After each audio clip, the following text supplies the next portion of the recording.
জামানার মুজাদ্দিদ যিনি, তিনি কিন্তু ভোট করে, পার্টি করে, লেখাপড়া শিখিয়ে, দলবাজি করে মুজাদ্দিদ হয়নি। মুজাদ্দিদ আল্লাহ করে পাঠিয়েছেন, তাই মুজাদ্দিদ হয়েছে। আর সেই মুজাদ্দিদ জামানের আওলাদদের সম্মান দিয়েছেন আল্লাহ, মুজাদ্দিদ করেছেন আল্লাহ। কেউ যদি বলে হাসান হোসেন ফাতেমার ছেলে, অত সম্মান কেন? তা তুই ফাতেমার গর্ভে যেতে পারছিস তো, তুই এখন দেশে এসে কেন? এই মূর্খ, মাস্টারের ছেলে সে বিএড করে চাকরি পেয়েছে, তুই ভ্যান চালাচ্ছিস কেন? ও ৭,০০০ টাকা বেতন পায়, তোর রাগ কেন?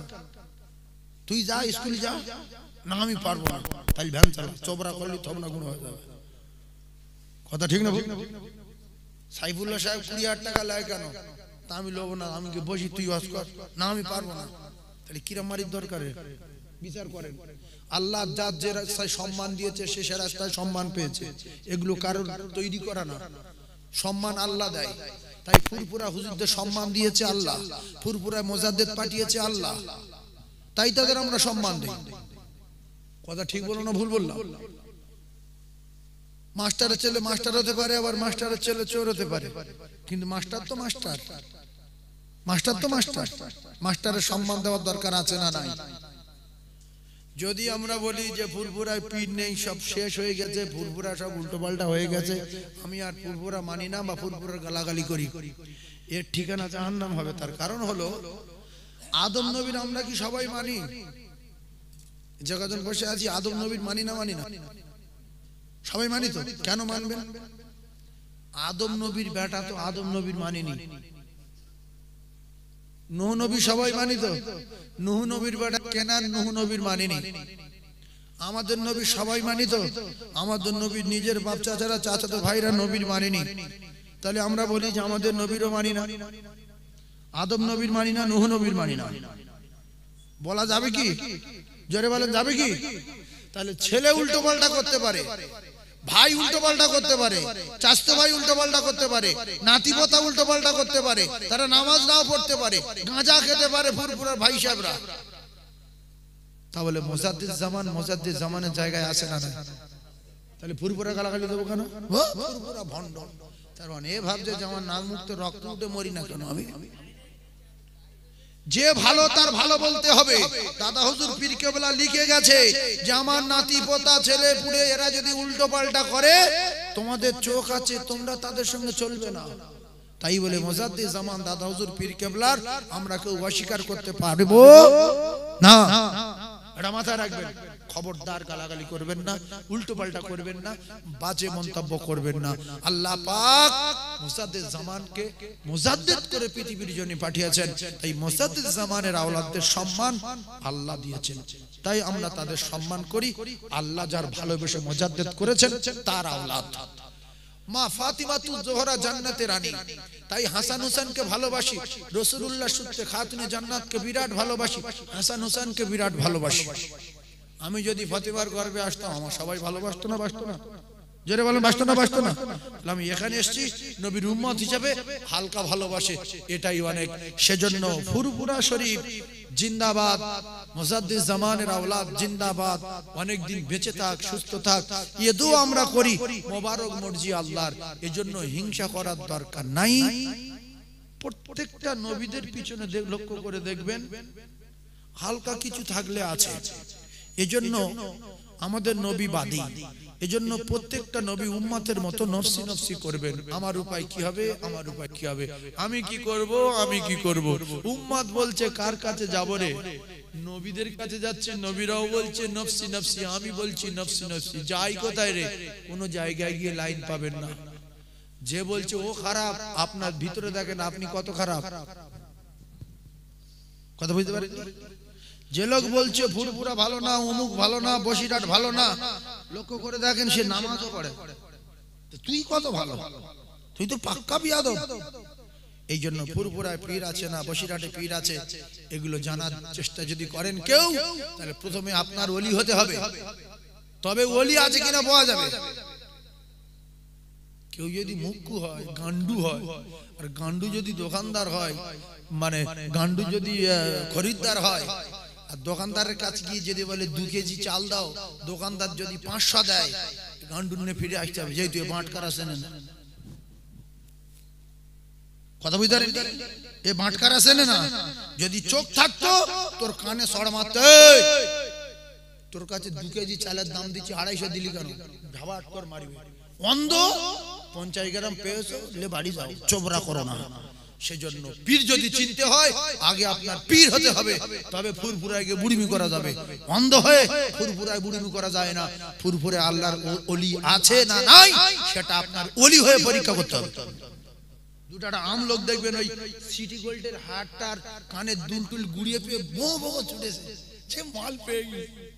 স্বর্ণকারের কাছে গেছে, বলছে তো সিটি গোল্ড, সবার করতে ওর মন খারাপ হয়ে গেল, কি পেয়েছি রে। কিন্তু অরিজিনাল স্বর্ণকার যদি হয় মাল তুলে বলে এটা সোনা না, এটা সিটি গোল্ড মাল। সেজন্য সোনা চিনতে গেলে স্বর্ণকার হতে হবে, মাস্টার চিনতে গেলে মাস্টার হতে হবে, হাফেজ চিনতে গেলে হাফেজ হতে হবে, পীর হতে গেলে পীর চিনতে হবে। কথা বুঝতে পারেন? মাওলানা বলে বুখারী শরীফ পড়তে দেখি, মাওলানা হাফেজ বল, কোরআন শরীফ পড়, স্বর্ণকার এটা কি বল, আর তুই কি ডাক্তার, ওষুধের নাম বল, কটা প্রেসক্রিপশন কর, তুই কি পীর। তা বল এলো পীর না ভণ্ড। আল্লাহর কসম, আপনি যদি আল্লাহর ওলি হন, ইয়ে কে আপনার বলে দেওয়ার ক্ষমতা, কারণ 3 নম্বরের চোখ আল্লাহ আপনার খুলে দেবে। ওলি আলাদা। এখন ফুরফুরে আসে না বসিরহাটে আসে, আমরা এ নিয়ে মাতামাতি করতে পারবো না, যেহেতু আমরা ওলি না। এখন ওলি না বলে এজন্য আমরা মাতামাতি না করে আমাদের মেনে নিতে হবে যে কে ওলি আর কে ওলি না আল্লাহ জানে। ওরা সবাই ভালো, আমি খারাপ। আর এই ফুরফুরা যে কটা আছে সব কটা ইমানদার, বসিরহাটে যে কটা আছে সব কটা ইমানদার, আর আমি বড় গুনাহগার। আমার বুড়িমি করে দরকার নেই, আমি ছোট হয়ে বেরিয়ে যাই। আর অরিজিনাল লোক আছে বসিরহাট আল্লামা রুহুল আমিন রহমাতুল্লাহ হুজুর, মুজাদ্দিদ জামান দাদা হুজুর পীর কেবলা আছে ফুরফুরার জমিনে।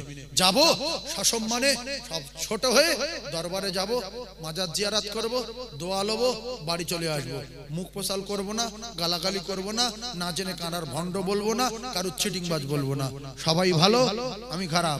সবাই বড়, আমি ছোট। সবাই ইমানদার, আমি গুনাহগার। এই চিন্তা ভাবনা মাথায় থাকলে বড় হওয়া যায় না ছোট হওয়া যায়? একটু কথা বলে, বড় হওয়া যাবে। সুতরাং আমার চোখ নেই, আমার বুড়িমি করার দরকার নাই। চোখ যদি থাকতো বুড়িমি করা সাজতো। সেজন্য আল্লাহ পাক আমাদের সকলের শোনা এবং বলার চেয়ে বেশি বেশি করে আমল করবার মতো তৌফিক দেন। সকলে বলুন আল্লাহুম্মা আমিন। যে সমস্ত ভাইরা ওয়াজ শোনার জন্য মাহফিলে এসেছেন, রাসূলুল্লাহর প্রেমে পাগল হয়ে এখনো পর্যন্ত জেগে আছেন, আমি রাসূলের প্রেমের আলোচনা করব। তবে প্রথমে একটা কথা আমি আপনাকে বলি, কেউ যদি কারুর বলে যে আমি বিরাট ভালোবাসি, তার সঙ্গে মাঝে মাঝে দেখা করার দরকার আছে না নাই? উত্তর দেন, আছে না? আর দেখা করে যদি মাঝে মাঝে চুমো টুমো খাওয়া যায়, মোহাব্বত বাড়ে না কমে? বাড়ে। তাহলে প্রেমিক যদি প্রেমিকার কাছে গিয়ে চুমো খায়, জড়িয়ে ধরে আর গপ গপ করে চুমো খায়, তাহলে মোহাব্বত পয়দা হয়। আপনারা যে কজন বসে আছেন, কোরআনকে ভালোবাসেন না বাসেন না? কোরআনের সঙ্গে বিরাট মোহাব্বত আছে না নাই? কোরআনের সঙ্গে প্রত্যেকদিন সম্পর্ক রাখার দরকার আছে না নাই? আমি শপথ করে বলতে পারি, আপনারা যোগাযোগ বসে আছেন, কেউ সবাই এর ভিতরে বহু লোক আছে কোরআন শরীফের ভালোবাসে বলে, কোরআন খুলে দেখিনি আর কোরআনে চুমো খায়নি, এরকম লোকের ভিতরে আছে আছে আছে। কথা ঠিক বলো না ভুল বলো? আবার মিথ্যা কথা বলে আমি কোরআনের খুব ভালোবাসি। তুমি ভালোবাসো তা কোনোদিন সম্পর্ক রাখোনি কেন, দেখা করোনি কেন? কোরআনের সঙ্গে দেখা করতে গেলে খরচ কত? 200 না 250? বলে ফ্রি। চুমো খেতে গেলে খরচ কত? ফ্রি। চুমো খেতে গেলে ফ্রি। আর গ্রামের মেয়েদের সঙ্গে ভালোবাসা করে চুমো খাওয়া পর্যন্ত পৌঁছাতে গেলে 1-1.5 টাকা খরচা হবে। অত দূর গেলে ওর ফোনে টাকা মারো, ওর রিচার্জ করো, ওর মলম কিনে দাও, ওর বুরলুম কিনে দাও, ওর এটা দাও সেটা দাও, তবে ও জায়গায়। আর প্রেম আর ভালোবাসা করতে বললেন কে? আল্লাহ বললেন কঠিন প্রেম করো। কুলিন কুনতুম তুহিব্বুনাল্লাহ ফাত্তাবিউনি ইউহিব্বুকুমুল্লাহ ওয়া ইয়াগফির লাকুম যুনুবাকুম ওয়াল্লাহু গফুরুর রহিম। প্রেম করার কায়দা আমি আল্লাহ শিখিয়ে দিচ্ছি। রাসূল বললেন তাহলে কেমন কড়া প্রেম করতে হবে শুনে নাও। লা ইউমিনু আহাদুকুম হাত্তা আকুনা আহাব্বা ইলাইহি মিন ওয়ালিদিহি ওয়া ওয়ালাদিহি ওয়ান নাসি আজমাইন। তাহলে প্রেম করতে বললেন আল্লাহ, আর রাসূল বললেন বিরাট কড়া প্রেম করতে হবে। প্রেম করার কথা যার সাথে তার সাথে না করে অন্য লোকের সঙ্গে করি। নামাজ পড়ার কথা আল্লাহ বলেছে নামাজ না পড়ে অন্য জায়গায় সময় ব্যয় করি। মদ খাওয়ার কথা আল্লাহ নিষেধ করেছে, দুধ না খেয়ে আমরা মদও পান করি। আমরা জানি দুধ খাওয়া ভালো, মদ খাওয়া খারাপ, কিন্তু অনেকে মদ খায়। আছে না নাই? ভয় নেই। ওমর রাদিয়াল্লাহু তাআলা আনহুর জামানায় মদ খাওয়া পরিষ্কার হারাম হয়ে গেল। আরে লুকিয়ে লুকিয়ে বিরাট মরুভূমিতে গিয়ে মদ খাও বলে মদের বোতল নিয়ে রেডি হয়ে গেছে, মদ খাবে। এমন সময় ওমর হেঁটে আসছে। আচ্ছা, ওমর যদি দেখতে পায় হাতে মদের বোতল, ওর এক কাছাড়ে ছড়িয়ে দেবে না? দেবে না? ওমর কারো দিকে ভয় করতো? কাছে সবসময় তরবারি। ও তখন বলছে আল্লাহ লা ইলাহা ইল্লা আনতা সুবহানাকা ইন্নী কুনতু মিনাজ জালিমিন।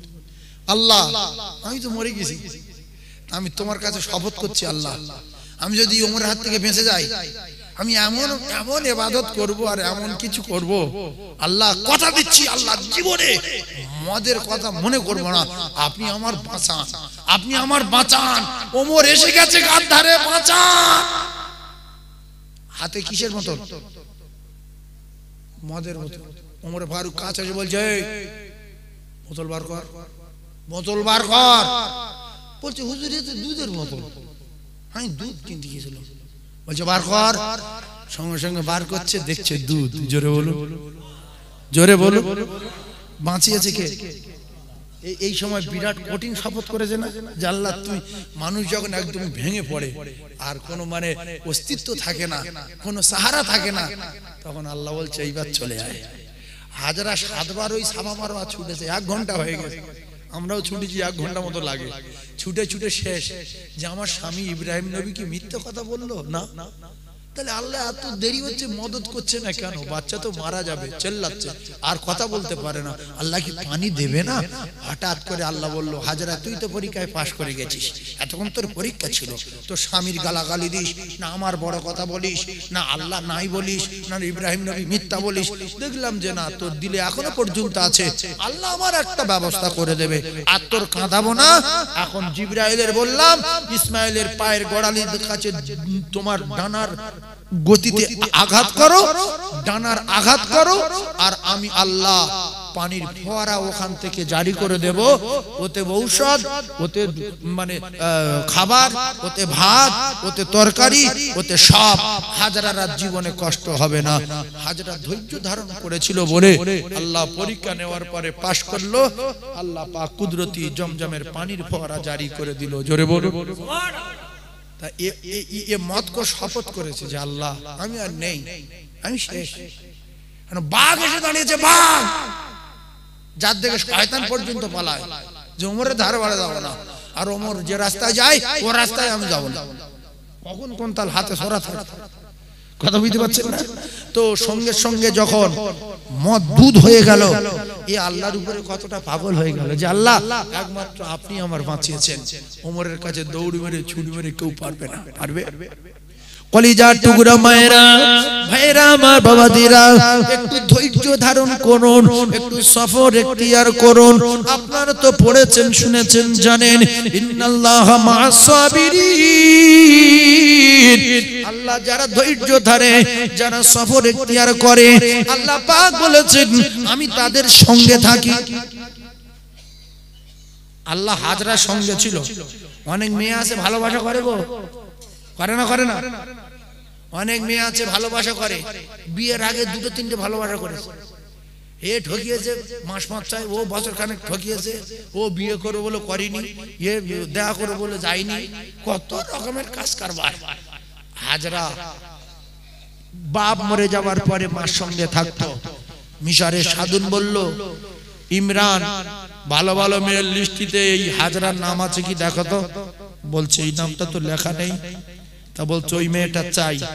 এরা গিয়ে দেখলো হাজরা বাড়ি নাই। হাজরা বুঝতে পেরেছে যে বেঈমান আমার ইজ্জত নষ্ট করবে।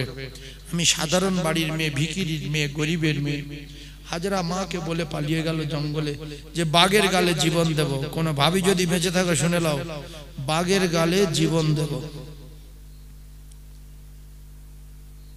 বাঘে খেলো না, সাপে খেলো না, এরা গিয়ে দেখতে পেলো যে জঙ্গলে আছে, তাড়া করলো, সাগরে পড়লো, ওখান থেকে সেই বেঈমানের বাড়ি চলে গেল বেহুশ অবস্থায়। হাজরা উঠে দেখছে যে আমি তো জঙ্গলে ছিলাম, সাগরে ঝাঁপ দিলাম, কিন্তু এই কুকুরের বাড়ি কেন? কুকুর তো ইজ্জত নষ্ট করবে। ওই সময় আল্লাহর ভুলে যাওয়ার দরকার ছিল না, যে আল্লাহর বলে কিছু নেই। এত কষ্ট করলাম, এখনো মদত হলো না, সেই তার বাড়ি পৌঁছে গেলাম। হাজরা বলছে, আল্লাহ আপনি এখনো সাহায্য করতে পারেন, আপনার মদত সেকেন্ডে আসে। জোরে বলুন না সুবহানাল্লাহ। আল্লাহর সেকেন্ডে আসে না, আসে না। তো বেঈমান বলছে, হাজরা আল্লাহ বলে কিছু নেই, তোর মতো বহুত হাজরা আল্লাহ আল্লাহ করে আমার ভয় দেখিয়েছিল, আল্লাহ কিছু করতে পারেনি। আল্লাহ নেই, ফালতু চেল্লাসনি, তুই কত চেল্লাবি চেল্লা, আল্লাহ নাই। আল্লাহ আছে না নাই? এইবারে হাজরা যখন ধরতে যাচ্ছে, হাজরা বলছে, শোন, ইজ্জতের মালিক আমার আল্লাহ, আমি ইজ্জত নষ্ট হতে দেব না, জীবন দিয়ে দেব। বাঘের গালে দেবে বলেছিলাম, বাঘেও খাইনি, সাপেও খাইনি, কুমিরে খাইনি, হাঙরে খাইনি। আল্লাহ আবার এখানে পৌঁছে দিয়েছে। আমার আল্লাহ এখনো আমার জন্য মদত করবেন, আল্লাহ আমার জন্য দোয়া করবেন, আল্লাহ আমার রহমত করবেন। যেই ধরতে গেল, হাজরা বললেন, আল্লাহ এখনো আপনি চুপ করে আছেন, আপনি আমার ইজ্জতকে হেফাজত করুন। বেঈমানের চোখ দুটো অন্ধ হয়ে যন্ত্রণা শুরু হয়ে গেল। যদি বলেন না সুবহানাল্লাহ। বলছে, হাজরা কি হয়েছে বল, তুই আমার বাঁচা, কি করলি? বলছে, আমি করিনি। বলছে, আমার ইজ্জতের মালিক যে আল্লাহ, সে আল্লাহই করেছে। আল্লাহ পাক হাজরার পরীক্ষায় পাশ করিয়ে দিল। আল্লাহ বলল, হাজরা তুই আর চিন্তা করবি না, তোর আমি আল্লাহ ইজ্জত বাঁচিয়েছি, আর তোর এই পরিষ্কার পেটে আমি আর অন্য কিছু দেব না। মদখোর, সুদখোর, গাঁজাখোর, চোরটা, চিটিংবাজ কারুর দেব না, মাওলানা মৌলবি দেব না, মুফতি দেব না, মুহাদ্দিস দেব না। আমি আল্লাহ তোর পেটে আমি আল্লাহ নবী পাঠাবো। জোরে বলুন, কি পাঠাবো? নবী পাঠাবো। সেই জন্য আল্লাহর দোস্তর সঙ্গে আল্লাহ হাজরাকে বিয়ে দিয়ে দিলেন। আল্লাহর দোস্তর নাম কি? ইব্রাহিম খলিলুল্লাহ। আল্লাহর বন্ধুর সঙ্গে দিয়ে দিলেন। আর সেই হাজরার পাক পবিত্র পেটে আল্লাহ নবী পাঠালেন। আর এখনকার মায়েদের পেটে শুধু মদ করার, গাঁজা করার। 15 বছর বয়স হচ্ছে মদ খাচ্ছে, 16 বছর হচ্ছে মদ খাচ্ছে, 8 বছর হচ্ছে বিড়ি খাচ্ছে, 10 বছর হচ্ছে গাঁজা খাচ্ছে। গাঁজা খেয়ে ঘোর হয়ে আছে। কচি তোর কি হয়েছে? না গাঁজা খেয়েছে, খুব কড়া খেয়েছি না হালকা খেয়েছে। এই গাঁজার মদখোর হওয়ার কারণ কি? একের পর এক তত্ত্ব তুলে ধরবো, ঠান্ডা মাথায় বোঝার চেষ্টা করুন। ও কলিজার টুকরা ভাবিরা, একটুখানি বোঝেন মদখোর আসছে কেন পেট থেকে, গাঁজাখোর হচ্ছে কেন? আজ থেকে 20 বছর 25 বছর আগে এত মদখোর গাঁজাখোর ছিল না, ছিল? এই ছেলেরা যদি মদ খেত, এই গাঁজা খেত বা বিড়ি খেত, বাপ বা বড় ভাই যদি আসতো, সঙ্গে সঙ্গে বিড়ি এখন টানিনি, সবে জ্বালিয়েছে, ওইভাবে ফেলে দিয়ে পাত তলায় যদি সাইডে না ফেলতে পারতো, সাইডে ফেললে বুঝতে পারবে, টুক করে গাল থেকে টেনে নিচ্ছে, পাত ধারে ছেড়ে দিয়ে পা ফুলে যাচ্ছে, চুপ করে আছে, পায়ের তলায় চেপে দিয়ে। জুতো থাক আর না থাক, তখন তো জুতো কম ছিল, 3 বাংলো খালি পায়ে হাঁটত। কি গো, ছিল না? আজ থেকে 30-40 বছর আগে খালি পায়ে হাঁটতো 3 ভাগ লোক। আমি কাঠের জুতো দেখেছি, কাঠের জুতো, টায়ার কাটা দিয়ে উপরে টায়ার কাটা দেওয়া, উপরে ফিতে কি, তখন ফিতে ছিল না, ওই গাড়ির টায়ার কাঠের 2 দিকে পিরেক মেরে ওই পায়ে দিয়ে হাঁটতো। আর এখন লোক দোকানে গিয়ে স্পঞ্জের জুতো খুঁজছে, তখন কাঠের জুতো। আপনারা দেখেছেন কি কেউ কাঠের জুতো দেখেননি? খড়ম, ভাই ঠিক বলে, খড়ম। কলিজার টুকরা ভাইরা, একটু আপনারা বোঝেন, পা দিয়ে চেপে রাখতো, খৈনি যদি খেত, আড়ালে লুকিয়ে খেত। মদ বলে কি জিনিস তো তখন বোঝা যেত না। তখন জানতাম মদ এমন মার্কেট আছে, কোন মার্কেটে মদ পাওয়া যেত না, মদ খেতে গেলে বহু দূর থেকে কিনে আনতে হতো। হাই ফাই জমিদার দ্বারা তারা এক আধজন হয়তো খেত কি হতো না আল্লাহ পাক জানে, কিন্তু এখন 14 বছর 15 বছর 13 বছর 16 বছর টানা কলে মদ খাচ্ছে। রোগটা কি? রোগ ধরিয়ে দিচ্ছি। দেখেন আপনারা বলবেন হ্যাঁ অরিজিনাল রোগ আপনারা আজকে ধরিয়ে দিয়েছেন, কমপ্লিট রোগ ধরিয়ে দেবো। তার আগে একবার দরুদ পড়েন, ফের ভালো করে মনে করেন কি বলবো না বলবো। মুহাব্বতে দরুদ আল্লাহুম্মা জোরে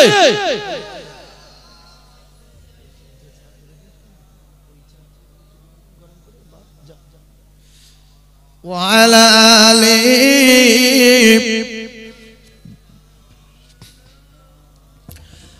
আয়রে সোনার চাঁদ আমার আয়রে ফিরে আয়, আয়রে সোনার চাঁদ আমার আয়রে ফিরে আয়, দুদুমা ডাকে তোমায় আয়রে ফিরে আয় মানিক আমার আয়রে ফিরে আয়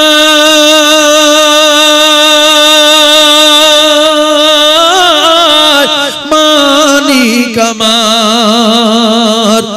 দুই হাত তুলে খোদার কাছে আহাজারি করে, আর মুখ তুলিতে দেখে বাঁচা পাহাড়ের উপরে।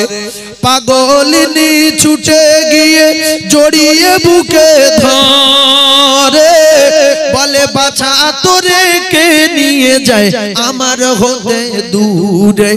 ফিরিয়ে দেব এবার মায়ের কোলে আমি না, ভেঙে বুকু হবে চূড়ামার। ওগো বুকু জুড়ে মার থাক মানিক আমার, ওগো বুকু জুড়ে মার থাক মানিক আমার। আয়রে সোনার চাঁদ আমার আয়রে ফিরে আয়, দুদুমা ডাকে তোমায় আয়রে ফিরে আয় মানিক আমার আয়রে ফিরে আয় মানিক আমার। পাগলিনী যেতে যেতে বলে শুধু হায় রে, বলে বাছা তোরে কোথায় এখন খুঁজে আমি পাই রে। বনে বনে পাহাড়ে আজ কোথা কোথা যাই রে, আর তোর বেহনে মোর জীবনে বাঁচা বড় দায় রে। আয়রে সোনার চাঁদ আমার আয়রে ফিরে আয়, দুদুমা ডাকে তোমায় আয়রে ফিরে আয় মানিক আমার আয়রে ফিরে আয় মানিক আমার। কেঁদেছিল বাঁচায় আমার মাঠে যাব বলে, আর নব সাজে সাজিয়ে আমি দিলাম ছেলের কোলে। হয়তো করে সে ছেলে বলে নিয়ে গেল তুলে, হয়তো করে সে ছেলে বলে নিয়ে গেল তুলে। আর মাসুম বাচ্চার উপর ছিল কার তো মন জ্বলে, জানতো না এ ছেলে কোলে কে দোলে হালিমা। স্বপ্ন দেখেছিল যার ওগো শেষে জামানার নবী আমার, ওগো শেষে জামানার নবী আমার। আয়রে সোনার চাঁদ আমার আয়রে ফিরে আয়, দুদুমা ডাকে তোমায় আয়রে ফিরে আয় মানিক আমার আয়রে ফিরে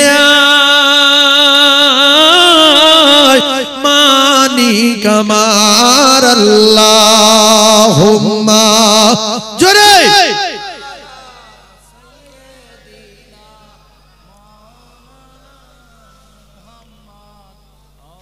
ওয়া আলা আলিহি।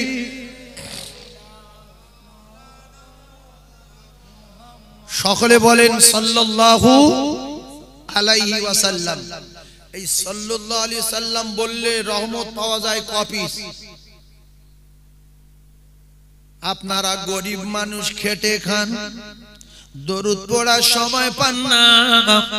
রাসূলুল্লাহ বলেন মান সাল্লা আলাইহি ওয়াহিদাতান, ওয়াহিদ মানে কত? এটা কি এক? ওয়াহিদ মানে এক। রাসূলুল্লাহ বলেন যদি কেউ একবার দরুদ পড়ে, ছোট্ট দরুদটা সাল্লাল্লাহু আলাইহি ওয়াসাল্লাম, তার নামায়ে আমালে সাল্লাল্লাহু আলাইহি আশারা 10টা রহমত বর্ষণ হবে। জোরে বলো। আমরা গরিব মানুষ, খেটে খাই, দরুদ পড়ার সময় নাই, কাজে কামে ব্যস্ত থাকি, দরুদ পড়তে পারি না ভাই। 24 ঘন্টার ভিতরে যদি একবার সাল্লাল্লাহু আলাইহি ওয়াসাল্লাম বলার সময় পাই, যদি পড়তে পারি রে ভাই, আল্লাহ রাসূল বলেন তার নামায়ে আমালে 10টা করে রহমত বর্ষণ হয়। যদি বলেন হুজুর একটা রহমতের পাওয়ার কত, কিতাবে লেখা এই একটা রহমতের এত দাপট, একবার পড়ে 10টা পেয়েছেন, 9টা লুকিয়ে রাখেন, একটা রহমত কাজে লাগান। এই একটা এত দাপট তাম পৃথিবীর জমিনটাকে যদি গজব দিয়ে ভরিয়ে দেওয়া হয়, আর 9টা রহমত যদি লুকিয়ে রাখা হয়, আর একটা যদি কাজে লাগানো হয়, এই একটা এত দাপট তাম পৃথিবী ভরা গজব ওই একটা রহমতের কাছে তুচ্ছ হয়ে যায়। জোরে বলে। একবার করে পড়া যাবে? প্রত্যেকদিন কবার পড়বেন? বলেন একটা বলেন। হ্যাঁ না বলেন। বাংলাদেশের বক্তাগুলো যখন ওয়াজ করে, ঠিক না বেটি? ঠিক। এই জন্য ওদের ওয়াজগুলো ফোটে ভালো, আর ওদের শ্রোতাগুলো খুব ভালো। আর আমাদের শ্রোতাগুলো যদি বলি ঠিক না বেটি,